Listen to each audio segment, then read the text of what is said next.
জয় জগন্নাথ। বন্ধুরা, আজ রথযাত্রা, আর জগন্নাথ বলরাম আর সুভদ্রার আশীর্বাদে আশা করি তোমরা সকলেই সুস্থ আছো, ভালো আছো। আজ আমি একটা ঝটপট নাড়ুর রেসিপি তোমাদেরকে তৈরি করে দেখাচ্ছি, যেটা এমনি সময় আমরা নারকেলের নাড়ু করতে গেলে যতটা সময় লাগে, এটা করতে কিন্তু তার অর্ধেক সময় লাগবে। আর খেতে একদম হবে দুর্দান্ত। মনে হবে না যে এটা মানে নারকেলের সঙ্গে অন্য কিছু মেশানো আছে। তো যাই হোক, আশা করি রেসিপিটা তোমাদের ভালো লাগবে। তোমরা কিন্তু পুরোটা দেখো, খুব বেশি বড় ভিডিও নয়, তোমরা দেখো এই নাড়ুটা আমি কিভাবে তৈরি করলাম সেটা জানার জন্য তোমাদের কিন্তু ভিডিওটা দেখতে হবে।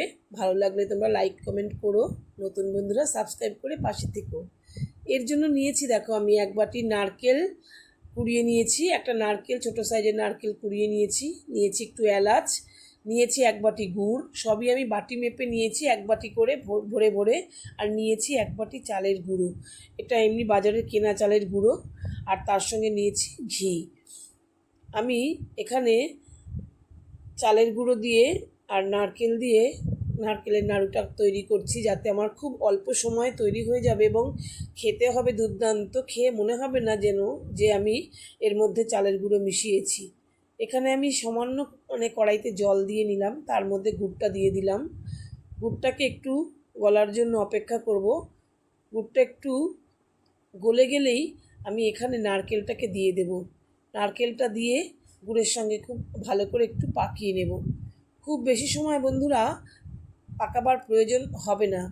আর যেরকমভাবে আমরা নারকেলের নাড়ু করতে গেলে একেবারে শুকনো করা পর্যন্ত অনেকক্ষণ সময় নাড়তে হয়, এটা কিন্তু তার অনেক আগেই তৈরি হয়ে যাবে।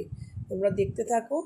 নারকেলটা দিয়ে আমি গুড়টার সঙ্গে কিন্তু কিছুক্ষণ নাড়িয়ে নিলাম, একটু পাকিয়ে নিলাম। দেখো গুড়ের আর নারকেলের একটু জল বেরোবে।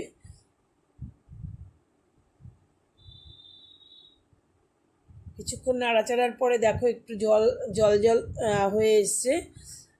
খুব বেশিক্ষণ কিন্তু লাগেনি, এরকম একদম নরম হয়ে জলজলে হয়ে গেছে। এর মধ্যে আমি একটু এলাচের দানাগুলো বের করে একটু থেতো করে নিয়েছিলাম, সেটাকে দিয়ে দিলাম। আর দিলাম হাফ চামচ ঘি।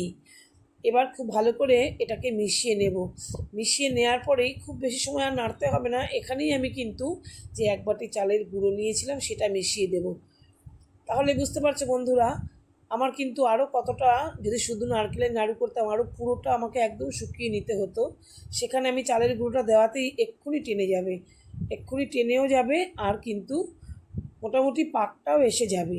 তোমরা তো দেখতেই পাবে যে আমি কত অল্প সময়ের মধ্যে এটা করে নিলাম। আর একদম কিন্তু নাড়ুর পুরো পাকও এসে গেছে। এটাকে চালের গুঁড়োটা কিন্তু অল্প অল্প করে আমি মিশিয়েছি, এক বাটি চালের গুঁড়ো অল্প অল্প করে দিয়ে দিয়ে মিশিয়েছি। তো মেশানোর পরেই কিন্তু এরকম মণ্ড মতন তৈরি হয়ে যাবে। আর একটুখানি নাড়াচাড়া করেই আমি কিন্তু নামিয়ে দেব। একটুখানি নাড়াচাড়া করে আমি দেখে নেব যে এটা নাড়ুর মতন পাকটা আসছে কি না।